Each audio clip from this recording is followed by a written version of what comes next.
The first time I met Celeste, she kissed both my cheeks in that effortlessly elegant way that made me fall like a clumsy American bear. My son Marcus stood beside her, his eyes glowing with the kind of adoration I hadn't seen since he was 5 years old, and believed I could fix anything with a band-aid and a kiss. Now he was 32, a successful architect, and utterly bewitched by this Parisian goddess who had somehow agreed to marry him. Madame Walker, enchantée, Celeste said, her accent wrapping around the words like silk. She was beautiful in that intimidating, editorial magazine way. Sharp cheekbones, dark hair pulled into a sleek chignon, designer clothes that probably cost more than my monthly mortgage. Everything about her screamed sophistication, from her Hermes scarf to her perfectly manicured nails. I wiped my flour-dusted hands on my apron, suddenly aware of my modest ranch house in suburban Ohio, my decade-old furniture, my complete lack of French kissing expertise. Please call me Diana. I'm so happy to finally meet you. Marcus has told me so much about you.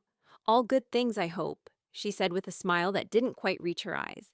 She glanced around my kitchen with what I tried to interpret as curiosity rather than judgment, though something about the slight upturn of her lip made me uncertain. That evening, I'd prepared my best pot roast, the meal that had won over every girlfriend Marcus had ever brought home. It was comfort food, honest food, the kind that said family and welcome, without pretension. Celeste picked at it delicately, eating perhaps 3 bites, and spent most of dinner talking about her family's chateau in Provence, her father's wine business, her mother's work with Parisian fashion houses.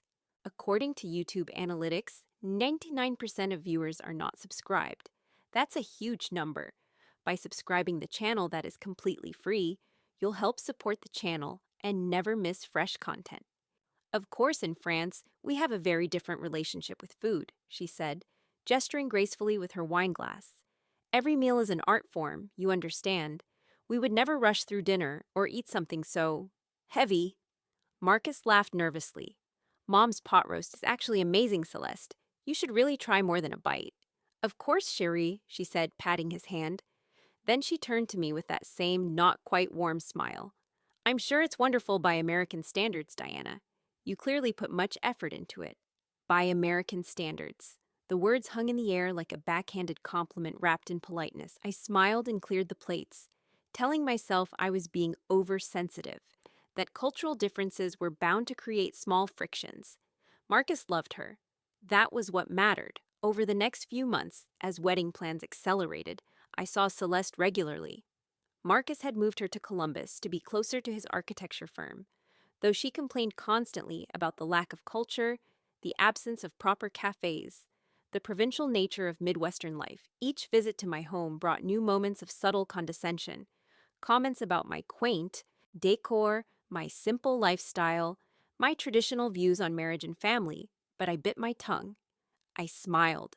I tried to bond with her, asking about her interests, her career as a translator, her family in France. She answered in polite, distant tones that made it clear she considered these conversations an obligation rather than a pleasure. Still, Marcus was happy, and I'd learned long ago that a mother's job was to support her children's choices, even when those choices made her uneasy. The real trouble began 3 weeks before the wedding. During the engagement party, Celeste insisted on hosting at an upscale restaurant in downtown Columbus. It was a far cry from the backyard barbecue I'd suggested, but again, I deferred. Let her have the wedding she wanted. Let Marcus have his happiness. I arrived early to help with setup, though Celeste made it clear my assistance wasn't needed. Everything is handled, Diana. Please, just be a guest. She said it kindly enough, but I felt dismissed, unnecessary, like a child being patted on the head and told to run along. The party was beautiful. Twinkling lights, French champagne, elegant hors d'oeuvres I couldn't pronounce. Celeste had invited her circle of friends, mostly other French expats living in Ohio, along with Marcus's colleagues and a handful of our family friends. I wore my best dress, the navy blue one I'd bought for my sister's wedding, and tried not to feel underdressed among the sea of designer labels. I was standing near the bar, nursing a glass of wine, when I overheard Celeste speaking rapid French to 2 of her friends. They were huddled together near the window, occasionally glancing toward where I stood. I didn't speak French. I'd taken Spanish in high school, decades ago, and barely remembered that. But I recognized my name when Celeste said it. Diana, she said with a small laugh, then continued in French. Her friends giggled, covering their mouths in that conspiratorial way. One of them glanced at me, then back at Celeste, saying something that made all three of them laugh harder. My cheeks burned. I knew, with absolute certainty, that they were mocking me. The looks, the laughter, the way they kept glancing over, it was the universal language of mean girls. Transcending any linguistic barrier, I felt 16 again, standing in a high school hallway while the popular girls whispered about my bargain store clothes. I excused myself to the restroom, locked myself in a stall, and allowed myself exactly 2 minutes to feel hurt and humiliated. Then I wiped my eyes, fixed my makeup, and returned to the party with my head high. I wouldn't give her the satisfaction of seeing me upset. I wouldn't cause a scene at my son's engagement party. Dignity, my mother had always told me, was something no one could take from you unless you surrendered it. But the mocking didn't stop there. Over the following weeks, I noticed it happening more frequently. Celeste would speak French to her, mother on speakerphone in my presence, both of them laughing while looking directly at me. She'd make comments to Marcus in French at family dinners, then smile at me innocently when I asked what she'd said. Oh, nothing important, Diana, just a little joke between us. Marcus, blinded by love, didn't see it. Or perhaps he chose not to see it. When I gently mentioned that Celeste sometimes made me feel excluded, he laughed it off. Mom, she's just speaking her native language. You're being too sensitive. Celeste adores you. She tells me all the time how lucky I am to have such a devoted mother. The words stung more than the mocking, if I was honest. My own son, dismissing my feelings, choosing his fiancée's narrative over my discomfort. But what could I do? Demand he choose between us? Force him to call off a wedding because his mother felt slighted? I'd seen enough toxic mother-in-law relationships to know that path led nowhere good, so I swallowed my hurt, smiled at wedding planning meetings, wrote a generous check for flowers and photography, and told myself that maybe, after the wedding, things would improve.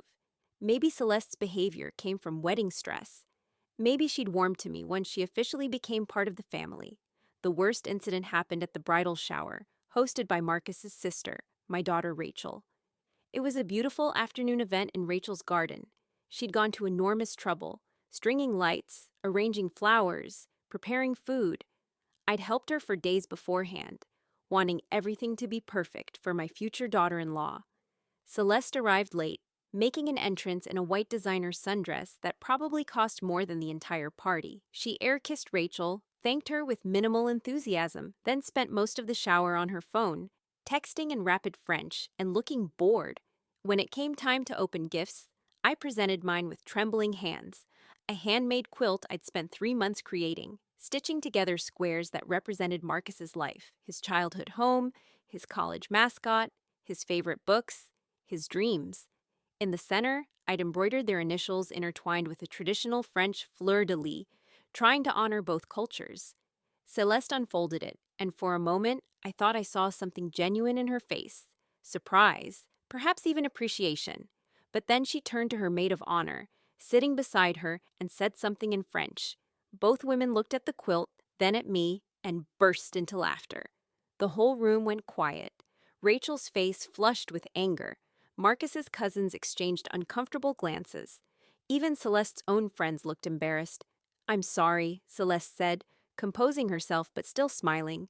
"It's just very, how do you say, folksy. In France, we would never display something so homemade. But I'm sure it's very meaningful to you, Diana. Perhaps I can use it in a guest room." The dismissal was complete. Months of work, hours of love stitched into every square, reduced to something too provincial to even occupy her marital bed.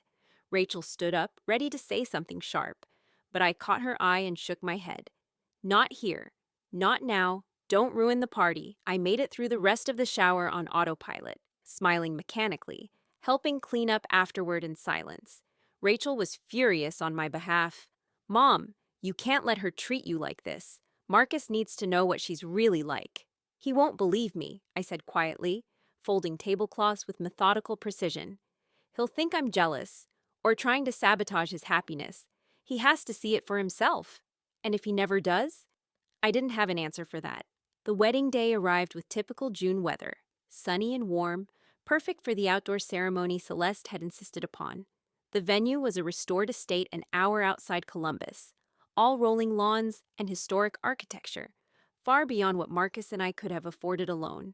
Celeste's family had paid for most of it, which gave her final say on every detail.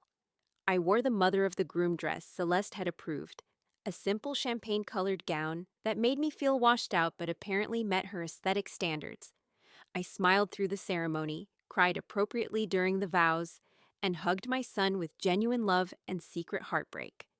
At the reception, I was seated at a table far from the main action, grouped with distant relatives Marcus barely spoke to. Celeste's family occupied the prime spots, her mother holding court like royalty, her father making elaborate toasts in French that required translation. I applauded politely, drank champagne I couldn't taste, and counted the hours until I could leave. But then came the moment that would change everything, though I didn't know it yet. I'd stepped outside for fresh air, overwhelmed by the noise and forced gaiety, when I heard voices from around the corner of the building, French voices, Celeste and her mother, speaking in rapid, animated conversation. I should have walked away. I should have respected their privacy. But I heard my name again, Diana, followed by laughter, and my feet froze in place. What I didn't know, what I couldn't have known, was that standing just inside the doorway behind me, hidden by shadows, was Margot Beaumont, a colleague of Marcus's whom I'd met briefly during cocktail hour.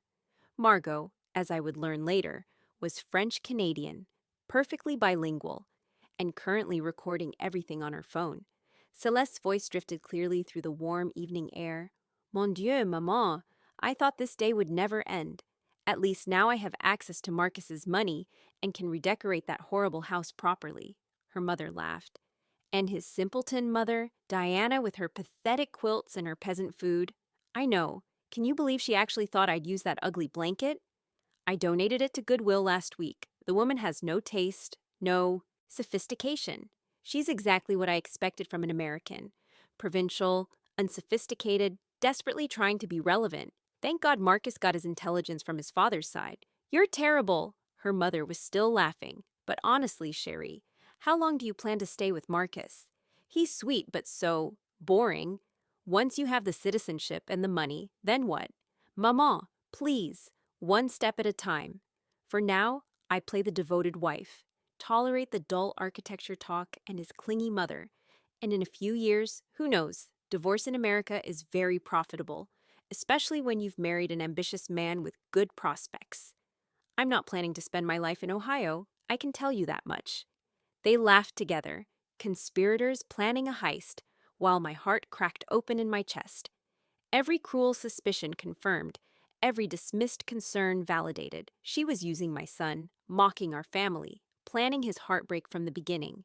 I stood paralyzed, unable to move or speak, while they continued dissecting every aspect of the wedding, my family, Marcus's annoying devotion, and pedestrian tastes. Each word was a knife, but the deepest cut was knowing how much this would destroy Marcus when he learned the truth. If he ever learned the truth, who would believe me? I was the possibly jealous mother-in-law with hurt feelings. She was the beautiful, sophisticated bride. Even with this knowledge, what could I do? Burst into the reception shouting accusations in a language I didn't speak about a conversation I'd only overheard? I started to turn away, ready to flee to my car and this entire nightmare, when I nearly collided with Margot. She stood in the doorway, her phone in her hand, her face white with shock and anger. "Mrs. Walker," she whispered urgently, "come with me, now, and don't say anything." She pulled me inside through a side entrance, away from the reception, into a small study that smelled of old books and lemon polish. Her hands shook as she showed me her phone screen. "I recorded everything," she said.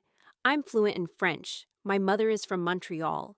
I heard what she was saying at the cocktail hour, making fun of your dress to her bridesmaids, and I got suspicious. When I saw you follow them outside, I started recording. Mrs. Walker, I'm so sorry, but you need to hear the translation of everything they said." She played back the recording, translating in real time, and somehow hearing the words in English made them even worse. The casual cruelty, the calculated manipulation, the complete contempt for my son and our entire family. It was all there, preserved in digital clarity. You have to tell Marcus, Margot said firmly. Tonight. I'll go with you as a witness, but he needs to know what he's married. He won't believe me, I heard myself say. He'll think I'm trying to ruin his wedding day. Then make him listen to the recording. Mrs. Walker, I know this is awful, but imagine if you say nothing. Imagine him spending years with this woman, being used and mocked, maybe having children with her before discovering the truth. Would that be better? She was right, of course.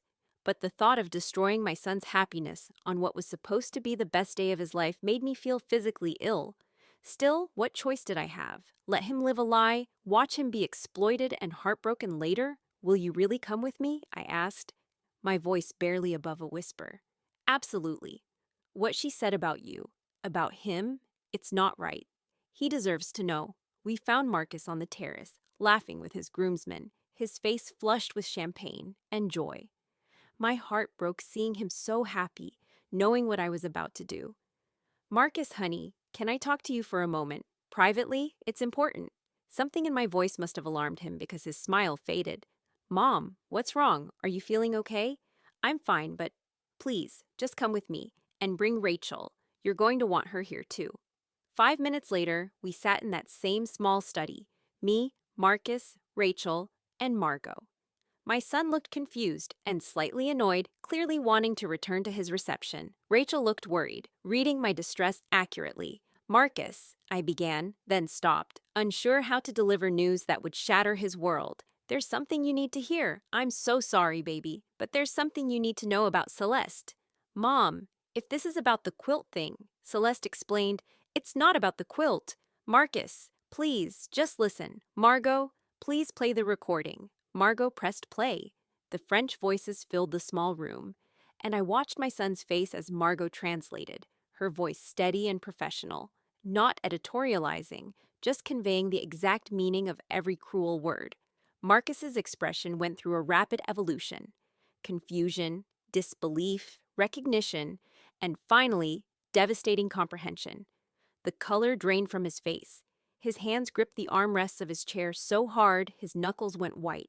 When the recording ended, silence fell like a shroud. Rachel was crying quietly.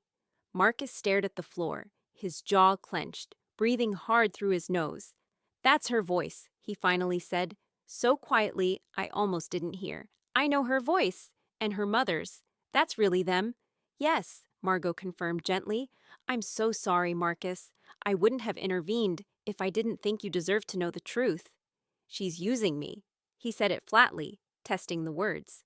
For citizenship and money. She donated Mom's quilt to Goodwill. She thinks I'm boring. She's planning to divorce me after a few years. Marcus, I started, but he held up a hand. Did you know? He asked me. Did you know what she was like? I knew she was unkind to me, I admitted.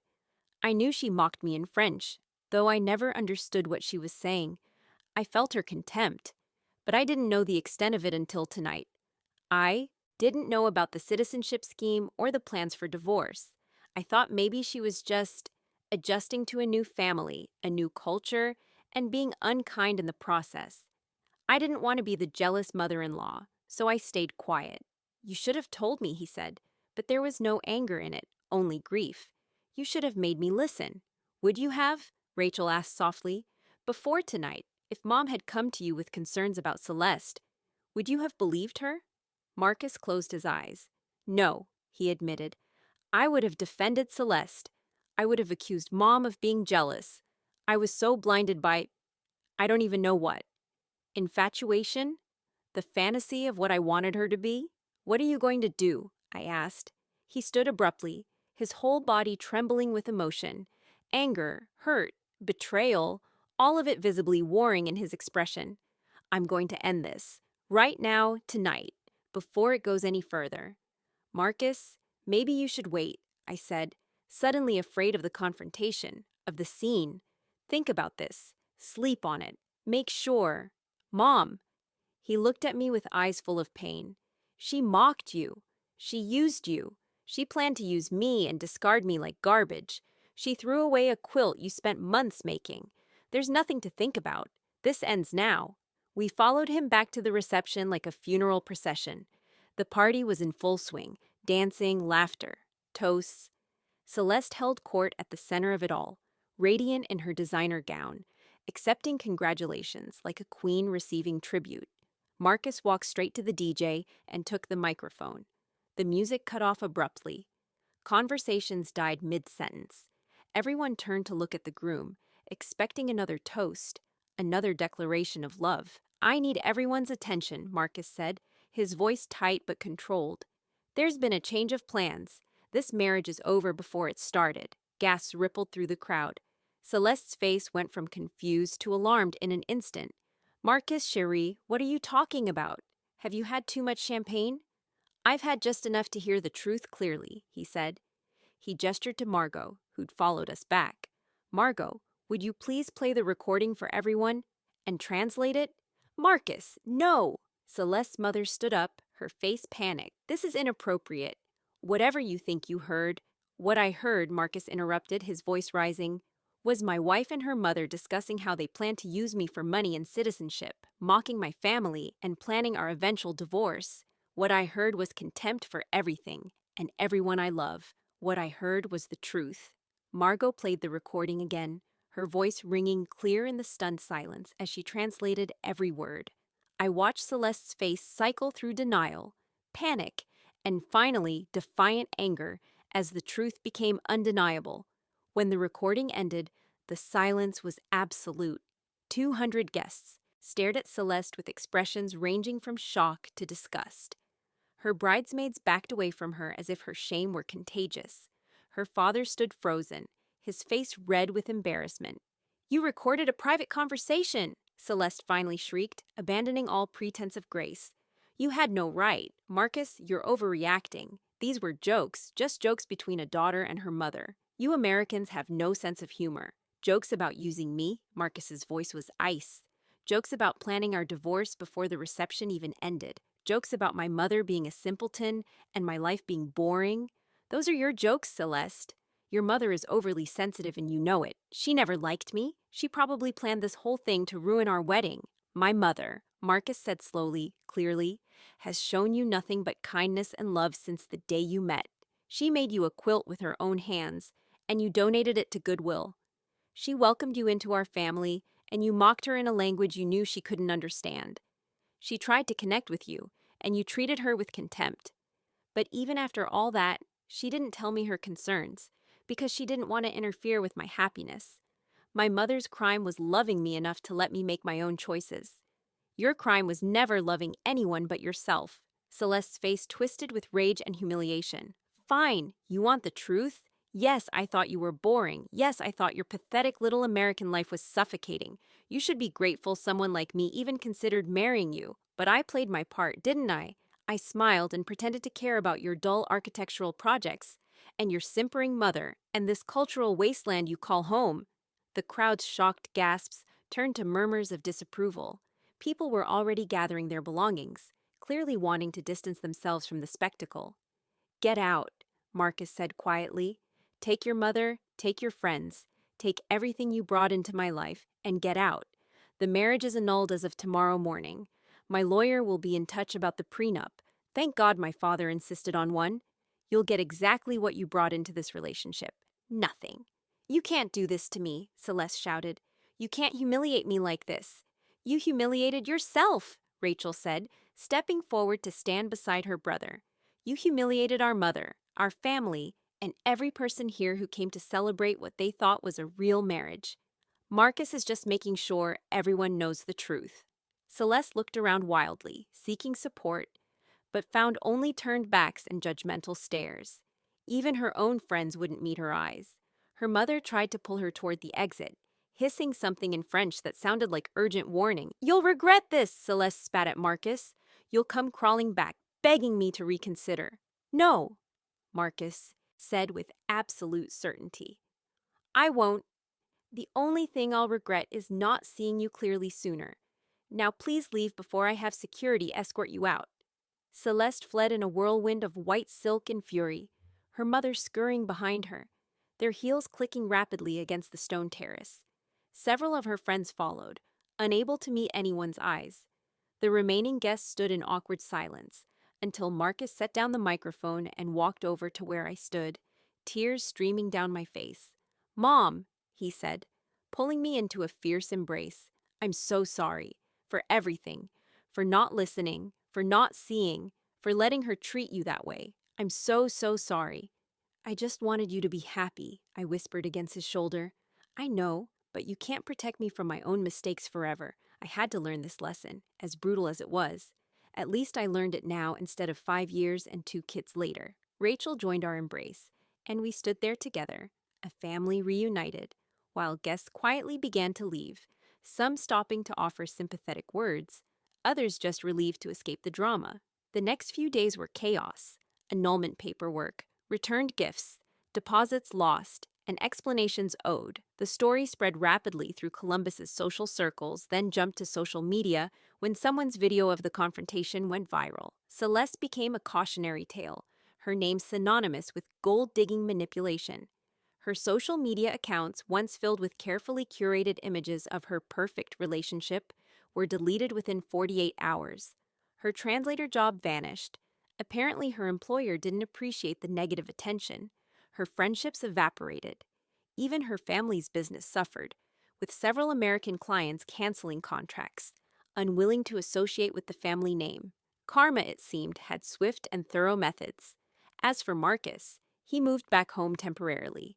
Needing time to heal from the betrayal, we spent evenings on the porch, talking about everything and nothing, slowly rebuilding the trust that had been damaged.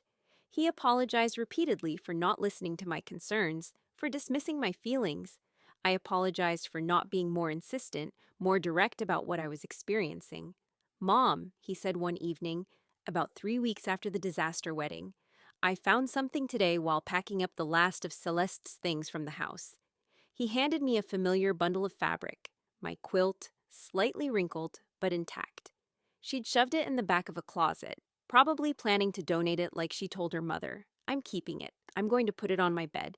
And every morning when I wake up, it's going to remind me that real love looks like time, effort, thought, care, all the things you put into every stitch."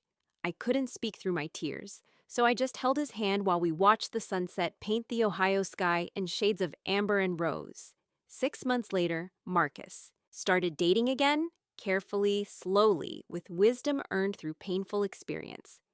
He met Emma at a community service event, a social worker with warm eyes and a genuine laugh who asked me about my quilting hobby on their first date and seemed genuinely interested in the answer. She wore bargain store clothes and cooked simple meals, and her kindness was effortless and real. When Marcus brought her home for dinner, pot roast, at Emma's request, I watched them together and saw something I'd never seen with Celeste: ease, comfort, genuine affection. Emma complimented the food enthusiastically, helped with dishes without being asked, and stayed late into the evening, just talking and laughing with our family. "Your mom is wonderful," she told Marcus as they were leaving, but loudly enough that I could hear. "You're lucky to have her." "I know," Marcus said, smiling at me over Emma's shoulder. "Believe me, I know." As for Celeste, I heard through the grapevine that she'd returned to France. Her plans for American citizenship and a profitable divorce thoroughly derailed. The viral video had followed her across the Atlantic, making her infamous even in her home country. She'd become an object lesson, a warning about the dangers of superficial charm and calculated cruelty. I didn't take pleasure in her downfall, not really. I'd never wanted revenge, never sought to publicly destroy her. All I'd wanted was for my son to be happy, and for the truth to be known. Karma, it turned out, had handled everything else. The quilt hangs on Marcus's bed now, covering the mattress in a guest room, where he's rebuilding his life. Sometimes when I visit, I run my hands over the stitches and remember the hope I'd felt while making it. Hope for my son's happiness. Hope for a new daughter to love. Hope for an expanded family full of warmth and connection. Those hopes had been redirected, not destroyed. Marcus was healing. Our family was stronger, bonded by truth and tested by betrayal. And somewhere in the future, perhaps with Emma or someone like her, those hopes would finally find their proper home. But the most important lesson wasn't about Celeste's downfall or Karma's poetic justice. It was about dignity, truth, and the quiet strength of enduring wrongs without becoming wrong yourself. I'd been mocked, dismissed, and hurt. I'd swallowed anger and humiliation to keep peace, but I'd never compromised my values, never stooped to cruelty, never abandoned kindness even when it wasn't returned. In the end, that restraint had been my greatest weapon. I didn't need to destroy Celeste. Her own words, her own cruelty, had done that. All I'd needed to do was survive with my integrity intact until the truth could speak for itself. On a crisp October evening, nearly a year after the disaster wedding, Marcus stopped by with Emma and a small blue box. They sat me down at my kitchen table, their hands intertwined, their faces nervous and hopeful. "Mom," Marcus said, "I want to do this right this time. Emma and I have been talking, and we want to get married. But before I propose officially, before we plan anything, I need to know we have your blessing. Your real blessing, not just your polite acceptance. I need to know you genuinely like her, that you feel comfortable and welcomed and loved in our relationship. Because if you don't, we'll wait, we'll work on it.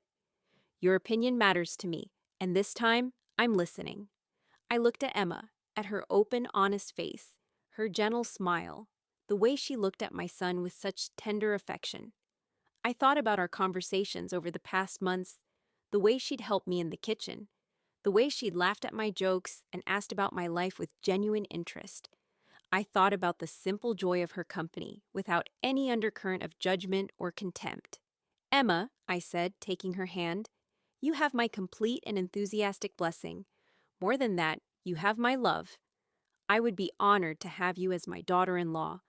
Emma's eyes filled with tears as she hugged me tightly. Marcus watched us with visible relief and joy, and when they left that evening, engaged, planning a simple backyard wedding for next spring, I stood on my porch and felt truly at peace. The French words that had once mocked me in languages I couldn't understand had indeed come back to Celeste, amplified and translated for the world to hear. But in their echo, I'd found validation, vindication, and ultimately the satisfaction of knowing that truth, patience, and dignity would always outlast cruelty and deception.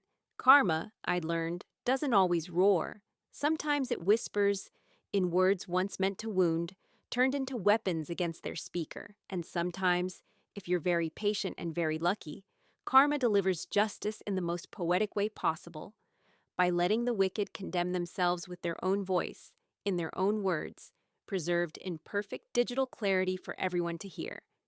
I went inside, sat at my quilting frame, and began a new project. A wedding gift for Marcus and Emma, filled with symbols of love, trust, and family. This time, I knew it would be treasured. This time, I knew my work would be honored. This time, everything was as it should be. And somewhere in France, Celeste was learning what I'd always known, that kindness builds bridges while cruelty digs graves, and that in the end, we all reap exactly what we've sown.